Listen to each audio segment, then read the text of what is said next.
Yo, what's up guys, welcome back to another video. Today we're back again with another video. So I have seen that I gained literally 2 subscribers in 6 hours, which is pretty good because I literally made this account yesterday, I believe. So I'm on my main account, as you can see. But so we're gonna be doing this thing every Tuesday where we react to weird stuff or scary story animations. So we're gonna do episode 1 of reacting to scary stories animations, right? Well, yeah, this. So uh uh I'm used to showing my face on camera, but you know, y'all can figure out what my channel is. If y'all find it out, y'all find it out. But okay guys, so let's just so there might be ads in this. So when an ad pops up, I'm going to need to black out the screen because I'm not trying to get copyrighted. Happened on Halloween of last year. Me and a couple of buddies were out getting candy. Our neighborhood isn't exactly the safest, but it isn't the worst either. About 90 minutes into trick-or-treating, we see a house with a sign that says "Go to the van for your candy," which had an arrow pointing down to a creepy-looking black van. This house was at the end of the street, so if things did go south, it would be easy to get away fast if necessary. We go to the van, and we see a man sitting in the driver's seat. He tells us, "Your candy is in the back here. Open up the door and come on in." Oh hell no! I know when something is up, and my alarm bells were punching my brain at this point. We all give each other a confused look. Then we ask the man, "Why isn't the door already open? And why aren't you out here? Couldn't you have done the same thing with a take one note or something?" He just repeats himself, telling us to get into the back of his van for our candy. We say no, and continue on with our trick-or-treating. About 20 minutes later, we're about 2 blocks away. We notice a van about halfway down the street behind us. The same black van from before. I tell the others and we agree to haul ass back to my friend's house. Once the van notices us running away, it takes off in the other direction. When we got to our friend's house, we frantically tell our parents about what happened. They called the cops, but as far as I know, they never found the van. We agreed not to trick-or-treat this year, and decided to just hang out instead. I still wonder what would have happened if we had been stupid enough to enter that van. Number 2. Whoa, buddy. Hold on, I'm gonna make sure my face is not showing. Sorry. I used to own a small Halloween-themed shop that was located downtown in a fairly small city. And unlike many businesses in town after Walmart's arrival, my store never really suffered when it came to customers. Of course, it was only open for the month of October. I sold a lot of unique things you might find at other novelty stores in bigger cities, but for cheaper prices. I really didn't do it for profit as much as I did to celebrate the spooky Halloween spirit. I also love to celebrate that spirit by doing the best to scare the crap out of people every Halloween. On one particular Halloween, my chosen victim was my buddy Alex. He was a pretty relaxed and calm guy for most of the time, so he was the perfect person for the plan I had in mind. First, you should know that I always began packing up my store on Halloween fairly early in the morning. Oh my gosh. Not sponsored, by the way. Not my ads.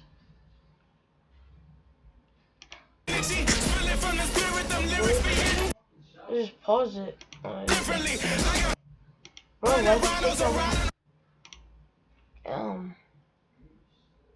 As it was unlikely to get customers on the holiday itself, I told Alex that I had much heavier merchandise that year and could use his help moving it all out.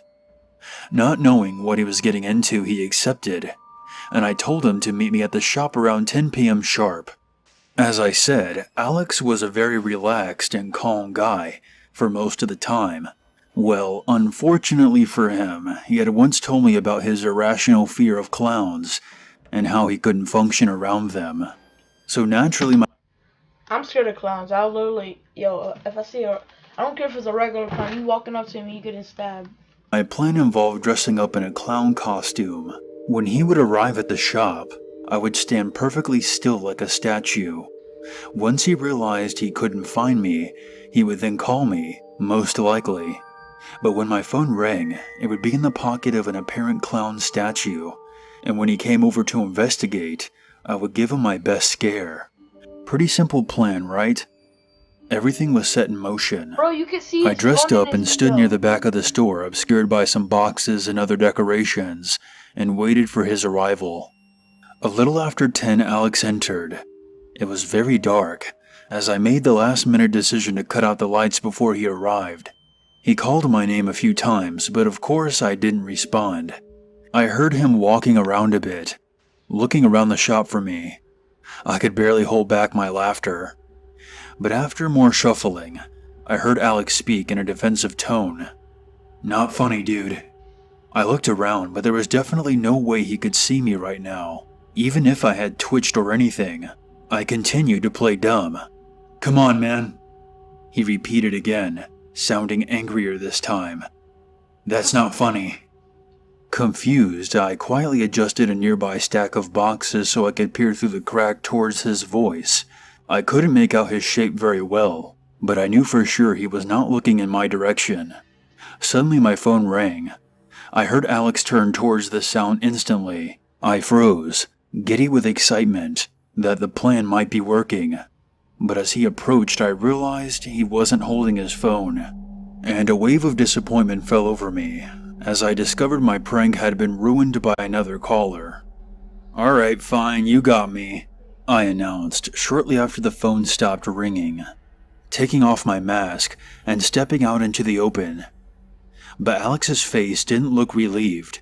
His face twisted in such horror, in a way that I had never seen before. He began yelling and spouting panicked words, and I spent the next few minutes trying to get him to calm down.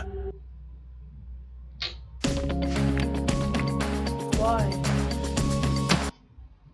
Bro, freaking ass, I'm gonna get copyrighted for my second video, literally on here.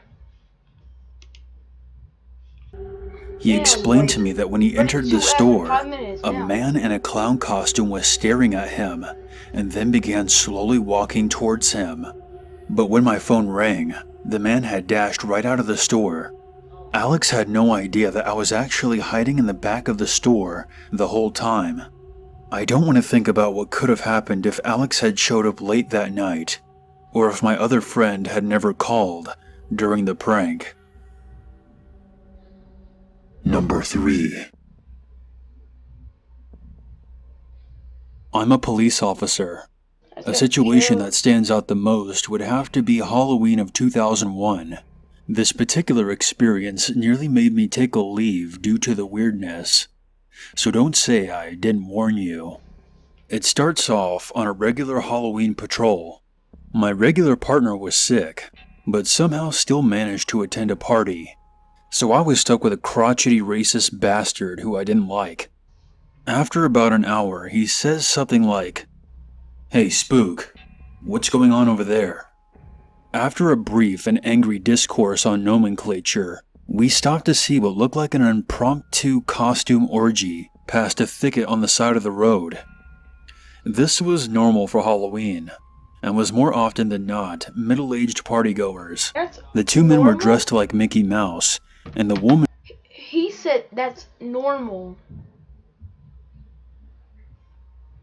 If that's normal, you're smoking something. If I see that in the middle of the street, I'm instantly shooting them. What? The woman was hard to see, but appeared to be dressed as a deer. Normally when I see the old random hump, I let them have the privacy to finish, and then chase them off or arrest them depending on location. This time was disconcerting though.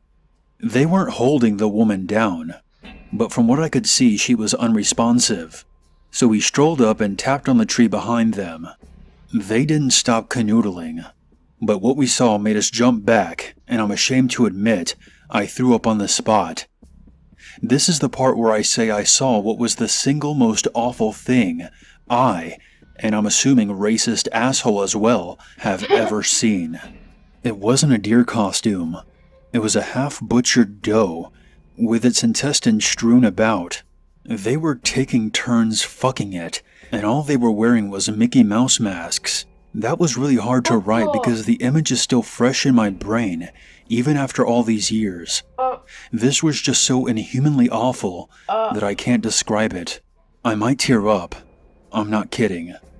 Anyway, we stare completely frozen for about a minute, until racist asshole takes out his gun and starts yelling at them. These guys don't pay any attention to us and just keep humping away, covered from the waist down in blood, and what appeared to be some solid matter.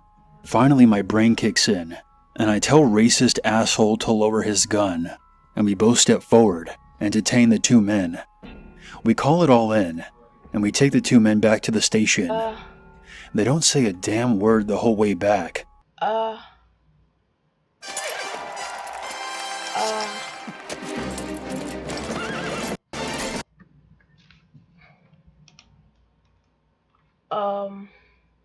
But one of them kept chuckling. They tested positive for meth. Big fucking surprise.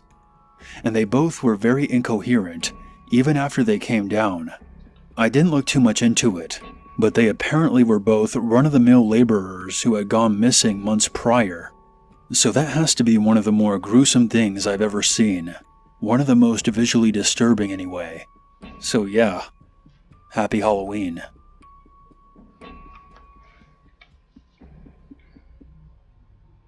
So, I was very young when this happened. So young, in fact, that I don't remember a whole lot, only bits and pieces. I'd say that I was 5 or 6 years old. My parents filled in the gaps for me, so I'm gonna tell the whole version of the story, both my parts and theirs. We were living in an old farmhouse at the time. My parents were poor, so they rented from a landlord that owned a few small properties in the area. My dad worked in the steel mill on the midnight shift, so he worked some odd hours. This is relevant, because it might be the only reason that we're still alive, and that I'm able to write this story today. Help! He's going to rape me! Help me! We jolted out of bed, and were fully awake in an instant. I was sleeping in my bed with my parents that night, because I was having some awful night terrors. My dad, who had just switched from midnight shifts to days, jumped out of bed and cautiously made his way down the stairs, grabbing a stoking pick from the fireplace in the living room. He got to the door when he heard it again. Help! Help! Oh my God, he's coming! The woman's voice on the other side of the door began sobbing hysterically. "We have to help her. Open the door," said my mother. My mum is an inherently good woman who always goes out of her way to help people every single day of her life. She reached out for the deadbolt, but my dad stopped her. He shot her a look and said cautiously through the door, "What's going on? Who's after you and where is he?" The voice through the door responded, I just need to get in before he gets here. Please, please. More sobs. My father turned on the porch light and said, "Stay up on the porch with your back against the door." He then opened the deadbolt, but not the chain lock. He slipped a brick that we used as a doorstop through the crack. "Take this, and use it to defend yourself if you need it. I'll be right on the other side of this door, and if he comes after you, I'll come out and help. In the meantime, I'm calling the police. They'll be here soon." This is when the woman starts to absolutely lose her mind. She began slamming her whole body into the door with a mindless fury. What the fuck's wrong with you? Let me in this goddamn house right now. What kind of fucking people are you? My dad forced the door shut and clicked the deadbolt home again. He immediately called the police, and they came within 10 minutes. When they arrived, the woman was simply gone.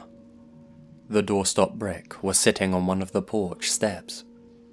My parents gave a description of the events and the woman as best they could.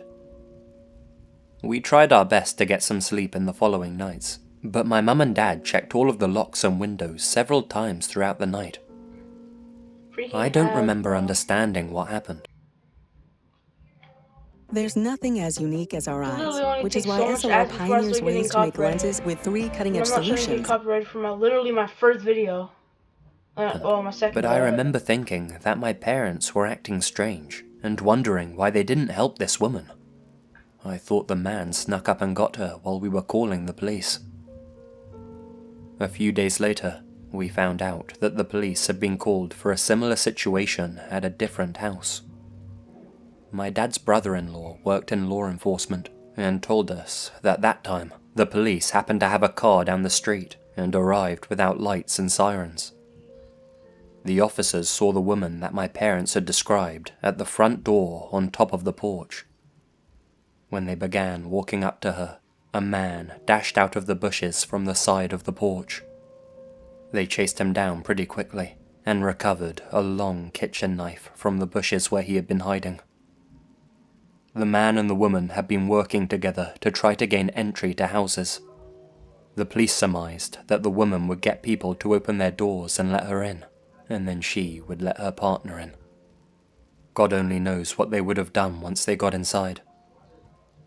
Once I heard this story and put it together with my memories of the event, it sent chills down my spine. Imagine what would have happened if my dad had been working the midnight shifts, or if he had just been asleep. He grew up in a very bad neighborhood, Gary, Indiana, so he was always cautious about people around him. Usually, it was mildly irritating, but that time, it may have saved our lives.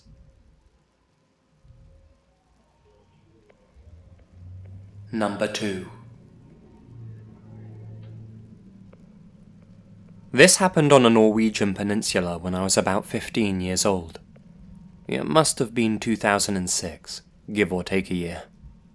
Regardless, it was Halloween night, and I'm never trusting someone again. didn't really have any plans. Too old for trick-or-treating, too young for partying. It was a small peninsula anyway, so there wasn't much going on. I was just sat at home, playing RuneScape on my desktop. This continued until sundown. That's a computer. Where's a You keyboard? could say I was mildly addicted to that game. I usually like to play with the lights off. Bad for your eyes, but I like the mood it set. Anyway, I never played it's last game, around so I 9 don't know. p.m. My mum comes into my room and pats me on the shoulder. "Didn't you hear me? I said I'm going out for 20 minutes, she said. I had my noise-cancelling headphones on, so I was oblivious to the fact that she had been shouting to me. She heads downstairs, and I hear the door slam. I put my headphones back on, and sink back into my own little pixelated world.